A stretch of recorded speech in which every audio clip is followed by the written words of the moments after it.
Hello friends, welcome to study bus. आज हम quant shortcut series में अपना नेक्स्ट एपिसोड डिस्कस करेंगे जिसमें हम लोग बात करेंगे लॉग के पूरे कॉन्सेप्ट की।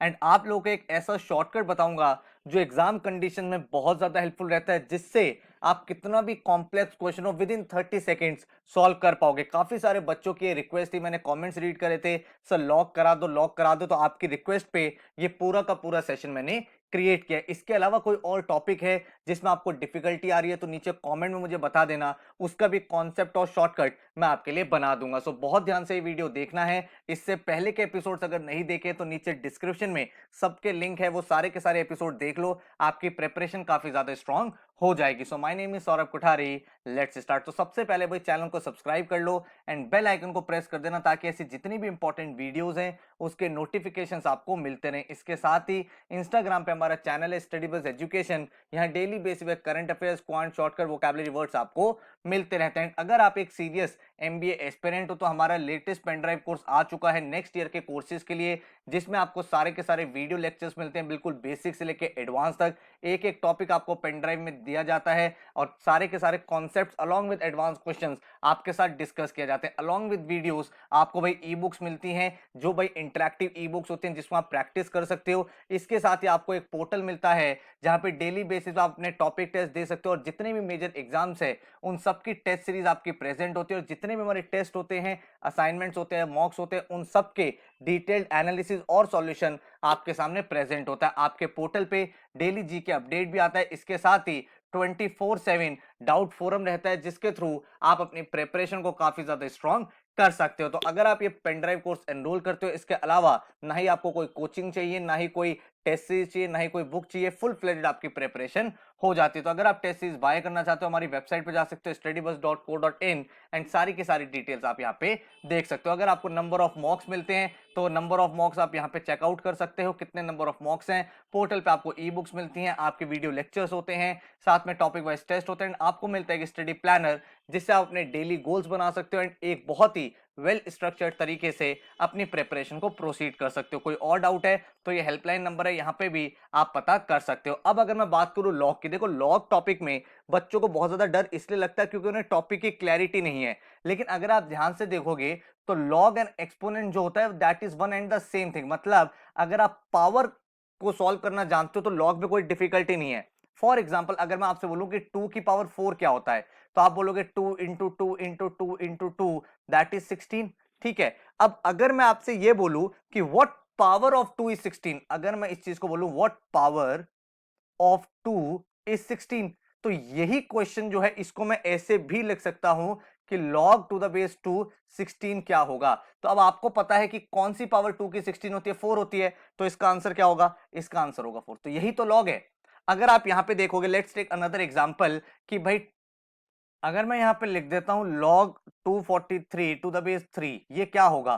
तो इसको आप कैसे रीड कर सकते हो, आप इसको ऐसे रीड कर सकते हो कि 3 की क्या पावर होगी जो 243 होता है। तो अब आप इजीली कैलकुलेट कर सकते हो, भाई 3 की पावर 5 होता है जो 243 होता है। तो similarly log 243 to the base 3 का वैल्यू क्या आ जाएगा, आपका 5 आ जाएगा। तो यहां से मैं क्या अंडरस्टैंडिंग बना पा रहा हूं, यहां से मैं ये अंडरस्टैंडिंग बना पा रहा हूं कि अगर कोई आपके सामने बेस है, ठीक है, और इसकी कोई पावर है that is equal to number, और इसी को अगर मुझे लॉग की टर्म्स में लिखना हो I can simply write it as log number to the base is equal to power.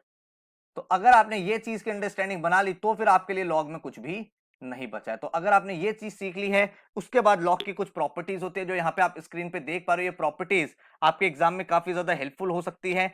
अब मैं अगर एग्जाम कंडीशंस की बात करूं कि एग्जाम में जो क्वेश्चंस बनते हैं उसको मैं जल्दी कैसे सॉल्व कर सकता हूं, तो यहाँ पे आपके सामने स्क्रीन पे एक क्वेश्चन है, आप पहले पॉज करके उसको खुद ट्राई करो। एक्चुअल एग्जाम में आया हुआ क्वेश्चन है। तो ऐसे क्वेश्चन में क्या होता है, जनरली लोग टाइम बहुत ज्यादा वेस्ट कर देते हैं क्योंकि इसको पूरा सॉल्व करने लगते हैं। और लॉग एक ऐसा टॉपिक है जहां पे ऑप्शन अप्रोच बहुत ज्यादा यूजफुल रहती है। आप अगर देखोगे बहुत सारे टॉपिक्स में तो लॉग हो गया और सीरीज हो गया, ये दो ऐसे टॉपिक्स है जिसमें अगर आपकी ऑप्शन अप्रोच बहुत स्ट्रांग है तो आप मिनिमम पॉसिबल टाइम में अपने क्वेश्चंस को सॉल्व कर सकते हो। तो अगर आप इस क्वेश्चन को नॉर्मली करोगे it will take a lot of time, लेकिन अगर आप यहां पे ऑप्शन अप्रोच यूज करोगे तो मैंने कहा मेरे सामने एक सीरीज है, करेक्ट। अब इस सीरीज में मुझे पहला नंबर क्या दे रखा है, log 10 टू द बेस 10। तो अगर मैं log 10 टू द बेस 10 देखूं, मुझे पता है इसका वैल्यू क्या होता है, इसका वैल्यू 1 होता है। तो अब इस पूरी सीरीज का सम कुछ भी हो, लेकिन अगर मैं n की वैल्यू 1 रख दूं, मतलब मैं टर्म टोटल a की ले लूं, तो उसका आंसर 1 आना चाहिए, यस और नो। अब आप ऑप्शन में सिंपली पुट कर दोगे। अगर आप ऑप्शन नंबर ए लेते हो, आपको दे रखा है n स्क्वायर प्लस 1, आप क्या करोगे, पुट n इक्वल टू 1, जहां पे भी आपका आंसर 1 आ जाएगा वो आपका आंसर होगा। तो यहां पे जब आप n की जगह 1 रखोगे तो 1 का स्क्वायर प्लस 1 इक्वल टू 2 आ गया, so it is not the answer. अगर मैं सेकंड ऑप्शन देखूं तो यहाँ पे n स्क्वायर माइनस 1, तो n की जगह 1 रख दूंगा, 1 square minus 1 is equal to 0 आ रहा है, again this is not the answer. फिर मैं क्या करूंगा, ऑप्शन नंबर सी में पुट करूंगा। ऑप्शन नंबर सी मेरा क्या है, ऑप्शन नंबर सी है n प्लस 1 अपॉन 3। तो यहाँ पे जब मैं 1 पुट करूंगा तो 1 ब्रैकेट में 1 plus 1 upon 3 which will become 2/3, ये भी हमारा आंसर नहीं आया, तो ये भी मेरा आंसर नहीं है। और ऑप्शन नंबर डी क्या है, ऑप्शन नंबर डी है n square plus n upon 2। अगर मैं यहाँ पे पुट करूंगा 1, तो 1 का square plus 1 upon 2 is equal to 2/2 which is equal to 1। मुझे 1 ही चाहिए था और 1 ही आ गया, तो my answer is option number D. मैंने यहाँ पे क्या किया, सिंपली मैंने ये कहा कि पूरी सीरीज में आपने सिर्फ पहली टर्म को सॉल्व कर लिया। अब अगर आप पहली टर्म का सम निकालोगे तो वो तो इक्विवेलेंट होगा पहली टर्म के इक्वली। भाई अगर मान लो आपको बहुत बड़ी सीरीज देखिए 2 4 6 8 10 12 और यहाँ पे आपको n तक दे रखा है, मैंने कहा सिर्फ ये बताओ फर्स्ट टर्म का सम क्या है। तो जो आपकी फर्स्ट टर्म होगी यही तो इसका सम होगा, बिकॉज और कोई टर्म इसमें प्लस नहीं हो रही। तो वही वाली मेथडोलॉजी मैंने यहाँ पे लगाई और मेरा आंसर विद इन 30 सेकेंड यहाँ पे आ जाएगा। और ये वाली अप्रोच आप देखोगे जब सीरीज के क्वेश्चन होते हैं, प्रोग्रेशन के क्वेश्चन होते हैं, वहां पे भी बहुत ज्यादा आपकी टाइम सेविंग अप्रोच ये डेवलप हो जाती है, जो एग्जाम में काफी ज्यादा आपका हेल्पफुल रहता है। अगर मैं आपको एक और क्वेश्चन कराऊं, ये एक एक्चुअल कॉम्प्लेक्स क्वेश्चन है जो एक्चुअल एग्जाम में आया था, इस क्वेश्चन को आप ट्राई करो सॉल्व करने का। इस क्वेश्चन को आप ट्राई करो, अगर आप इस क्वेश्चन को ट्राई करोगे यू विल गेट अंडरस्टैंडिंग। अगर आप इसको पूरा डिटेल में सॉल्व करोगे तो it will become a very lengthy question, ठीक है, काफी लंबा क्वेश्चन बन जाएगा। अगेन मैंने क्या कहा, मुझसे क्वेश्चन ने बोला है find the sum of n term. देखो पहले आप पॉज करके ट्राई खुद करो, तभी डेवलप होगा, माइंड अप्लाई करना तभी सीखोगे। अगर डायरेक्ट सॉल्यूशन देखते रहोगे कोई पॉइंट नहीं बनेगा। अब मुझे इस क्वेश्चन में बोला क्या गया है, सम ऑफ n टर्म्स निकालना है। मैंने कहा मैं n की जगह 1 रख देता हूं। मैं अगर n की जगह 1 रख देता हूं तो मतलब मैं एक ही टर्म ले रहा हूं। अगर मैं एक ही टर्म ले रहा हूं तो इस पूरी की पूरी सीरीज का मेरा पहला टर्म क्या है, लॉग m है। तो अब जो मुझे ऑप्शंस दे रखे हैं वहां पे अगर मैं n की वैल्यू 1 रखूं और वो n की वैल्यू 1 रखने के बाद मेरा आंसर log m आ जाए, तो इसका मतलब मेरा आंसर करेक्ट है। तो अब यही चीज मैं यहां पे अप्लाई करने की कोशिश करता हूं। मैंने कहा ऑप्शन नंबर ए में आप 1 वैल्यू पुट करो n की जगह, तो आपने यहां लिखा log n है, यहां पे हमने लिख दिया 1 की पावर 1 माइनस 1 अपॉन m, यहां पे हमने कर दिया 1 प्लस 1 और यहां पे आ गया 1/2, ठीक है।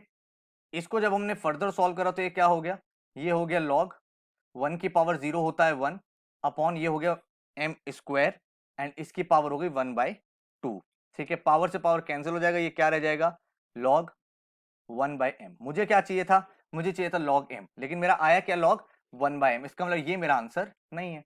इसी तरह से आप ऑप्शन नंबर बी सॉल्व करोगे, ऑप्शन नंबर सी सॉल्व करोगे, ये ऑप्शंस भी आपके एलिमिनेट हो जाएंगे।